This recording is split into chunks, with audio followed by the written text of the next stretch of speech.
नमस्कार मु सुमन पात्र आपण देखुचंती एसटीवी न्यूज ओडिशा 24। चलंतु देखिबा एक गुरुत्वपूर्ण खबर। मयूरभंज जिला करंजिया थाना अंतर्गत बालीभोल ग्रामरू आसीची एक चांचल्यकर घटना। प्रथमे जने महिला संदेहजनक मृत्यु एवं परे तांको स्वामी झुलंता मृतदेह जंगलरू उद्धार हेबा परे समग्र अंचल रे चर्चा लगी रही। पुलिस दुईटी अपमृत्यु मामला रुजु करी तदंत जारी रखिछि।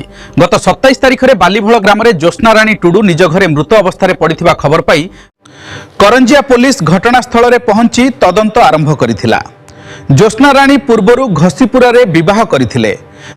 प्रथम स्वामी मृत्यु परे से 3 संतान को नहीं बालीभोल ग्रामर रामचंद्र टुडू को द्वितीय विवाह करी सेठारे रहुथिले। घटना परठारु रामचंद्र निखोज थिबा बेले आज सकाळु ग्राम निकटस्थ जंगल रे एक गछरे तांको झुलंता मृतदेह ग्रामवासी देखिथिले।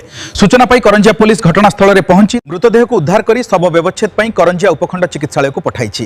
प्राथमिक तदंतरु स्वामी स्त्री मध्य झगड़ा पर घटना घटिथिबा संदेह करा जाउछि।